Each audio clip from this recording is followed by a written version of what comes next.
All right, hello. All powerful. Take one.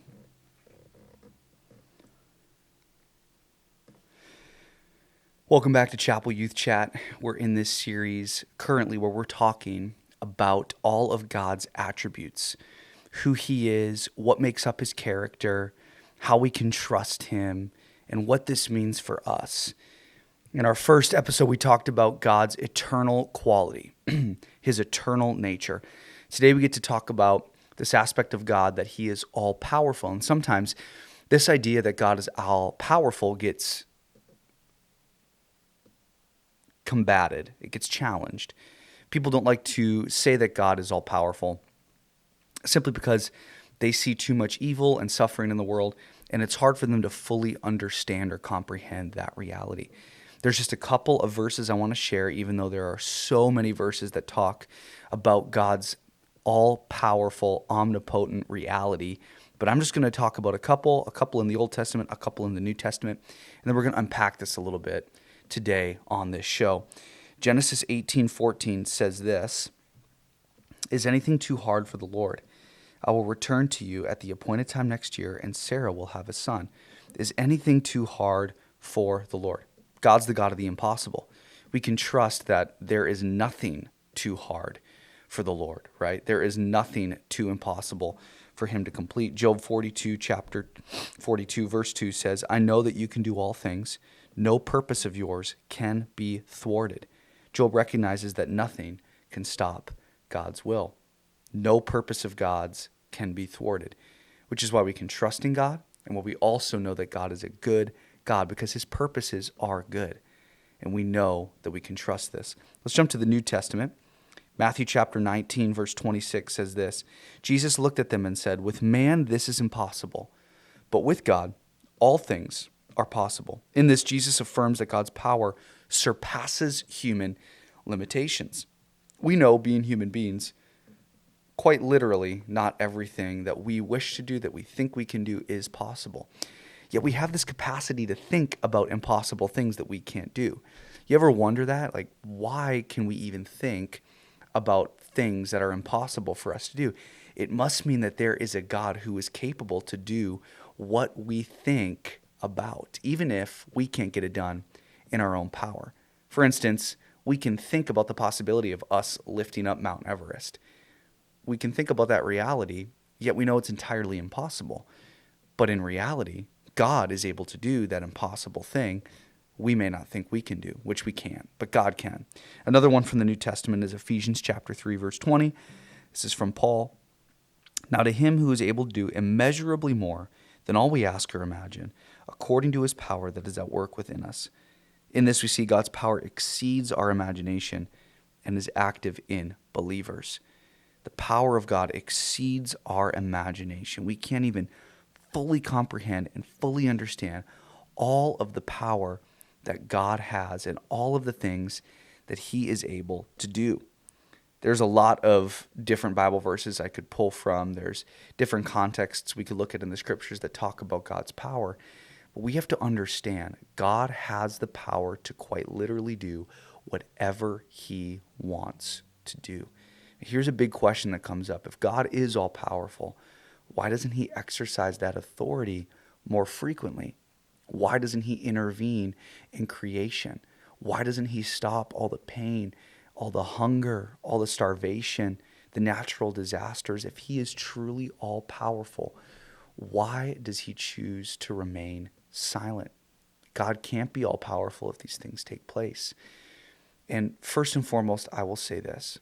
All of these evil things that are brought about in our world are due to the result of sin. They're not the result of God. There is only goodness found in God. God cannot be near sin. And sin is what we attribute evil to most of the time. Sin cannot be in the presence of God. So God cannot be the source of sin. You see, God in his good nature created free agents who were able to choose or reject him. God did not create robots. He didn't create mindless drones who are just bidding to his will at every single opportunity that they have. No, he created us with the power to choose from the moment in the garden. And at that moment, we chose against him. He set a plan in motion to rescue mankind. Now, the reality is there are consequences to our actions. We live in a world that have many consequences to the things that we choose to do. And because we chose to sin, that brought sin into the world.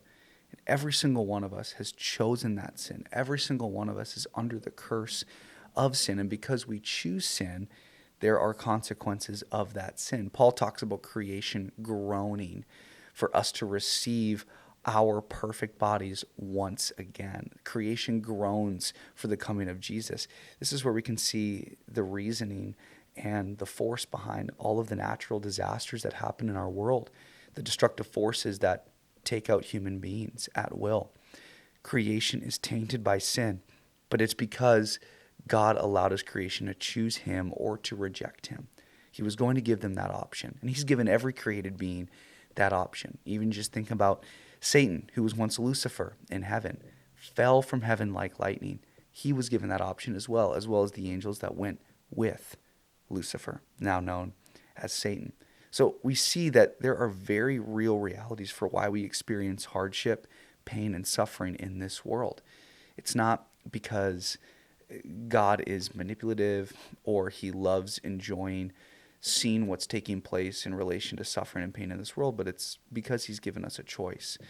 And in God's power, he chooses to allow us this choice. The second thing is we know that through creation and through evil, God is working all things for his good.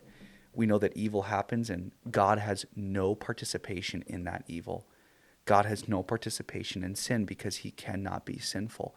Yet he uses the sin for his glory. Do we fully understand how that happens or why that happens? No.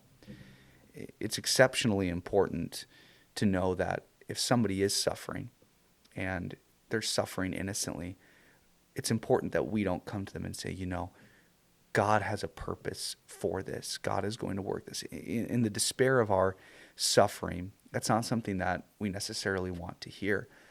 Because if we hear that, we all of a sudden start attributing our suffering to God, and that's not the case. God uses our suffering. He uses sin for his glory, although he's not the author of it. And so we have to understand that, yes, God is all powerful. Yes, God's justice will come to fruition. We see that in the book of Revelation, and at the end of days, it will be poured out. His wrath will be poured out on earth. But we're not to take that into our own hands, and we're not to take his current seeming silence as evidence that he's not powerful. Not at all. God is powerful. He chooses to restrain himself so that all might come to know him. He wants creation to choose him. He wants creation to freely and willingly enter into a relationship with him. And so this power is, in essence, limited.